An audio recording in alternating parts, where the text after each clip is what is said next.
Hey guys, welcome to another tutorial. Today I'm going to show you how you can create a split portrait effect. This effect is something you could achieve. It's practically dividing an image into different sections and adding a bit of depth, make it look like it's actually has depth, right? So we are going to do that with this image.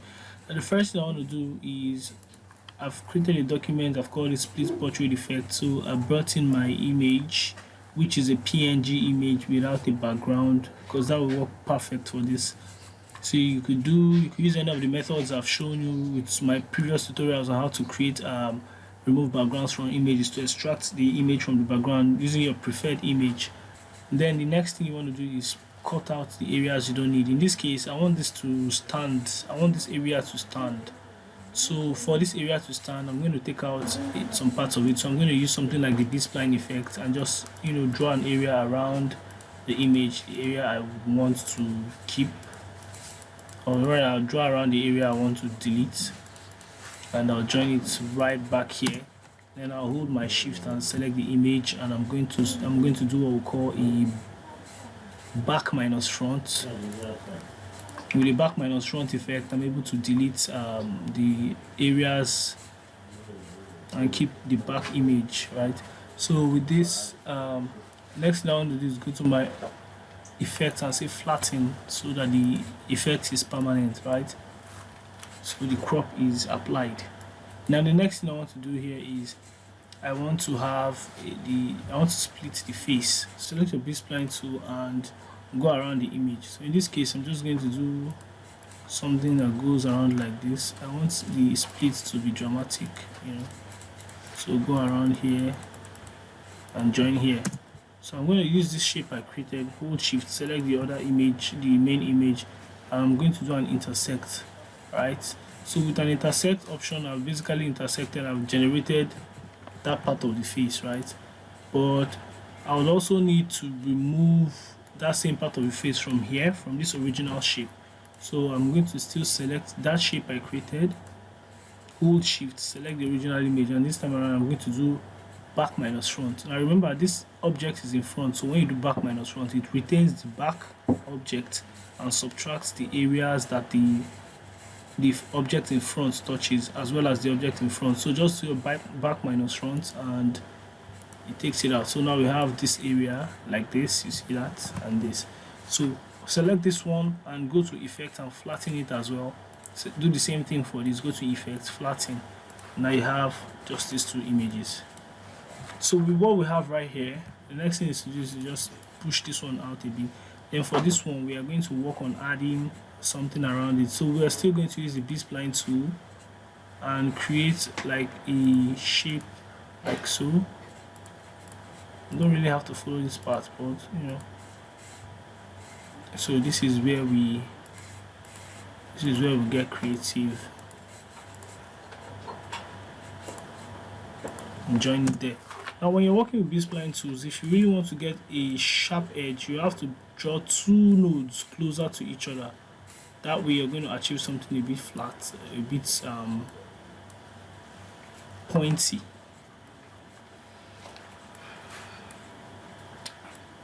So the essence of generating this shape here is to just create the depth, right? We are trying to create the depth with this, so we are trying to create another shape from inside.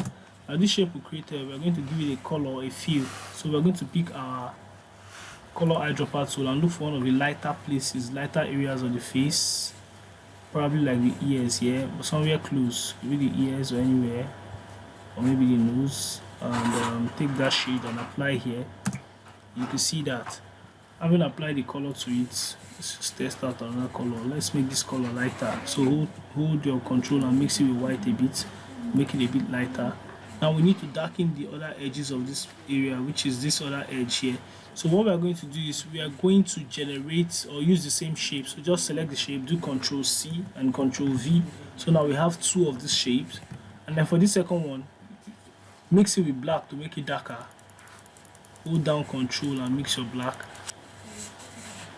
Now having mixed it with black, we can now use our transparency tool, select transparency tool and just make it a bit transparent from the side like so.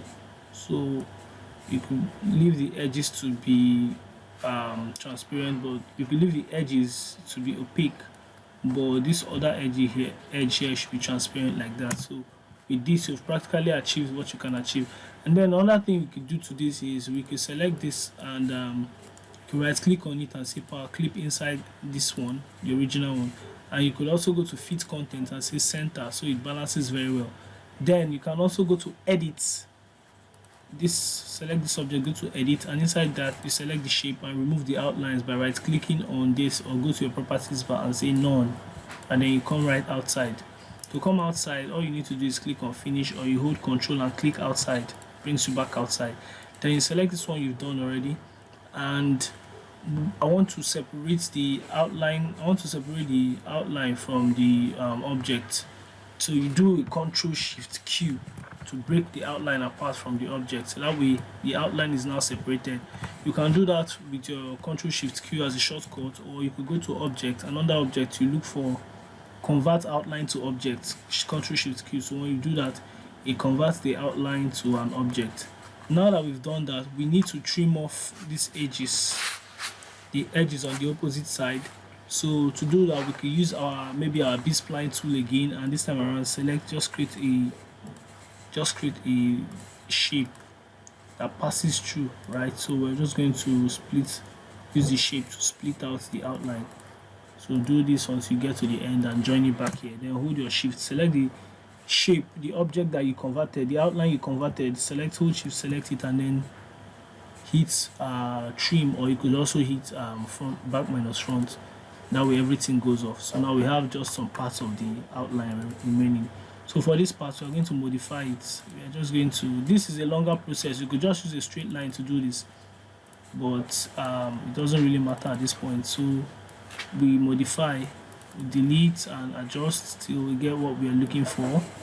You can see that this node here is a round or smooth node, so we need to convert it, do undo, convert it to a cusp node, so that it doesn't control both sides of the line.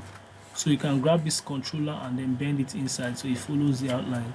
Then you can place it at the edge here. You can place the node at the edge here, drag this one all the way up like that. We're trying to get the edges to match, right? You could do the same thing for this other edge here. You zoom right in and you can see all the areas that are not really sitting properly, and then we could just double click to remove the nodes, the excess nodes, and just do a bit of adjustments for the nodes to achieve, or we arrive at what we want. You could also make it slimmer around that edge and gets bigger once it begins to travel out. That is also one nice way to put it.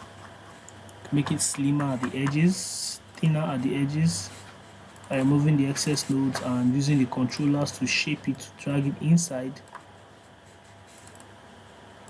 When it gets outside, you leave it to extend, so that way it makes more sense.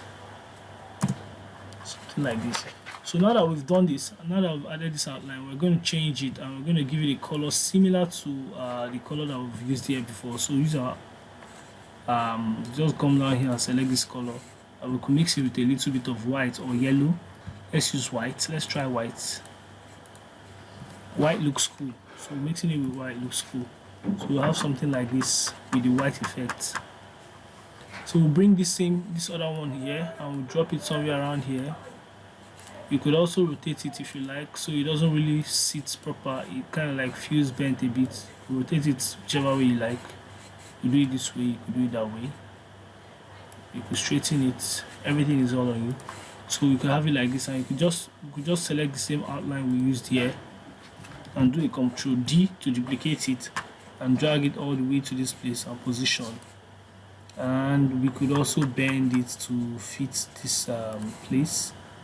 So we could hold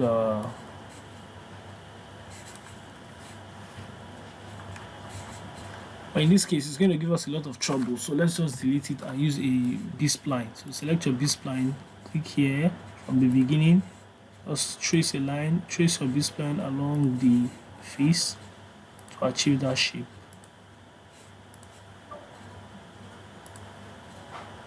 trace your B-spline along the face to achieve the shape. And once you get to the ending, press enter. So with your B-spline, we've generated that shape.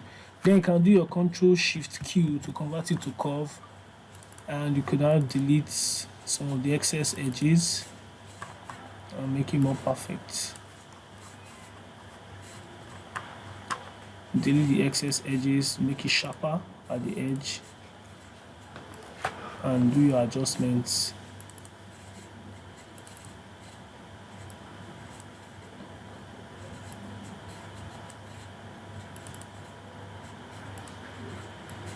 So all it takes is just making your minor adjustments using your shape tool basically, and then B-spline, right? And then we could copy, just right click on this one and drag it into this one that we've converted and say copy fill here, and then it copies the fill and it applies it there. So with that you have the result. So you can see that the reason why we added the dark shadow is because we are trying to create an effect where the other part of the head is hovering on top of it, so it's casting the shadow down there, and this other part that is light is like the side that is not the shadow is not reflecting on. So with everything we've achieved, this is our final result.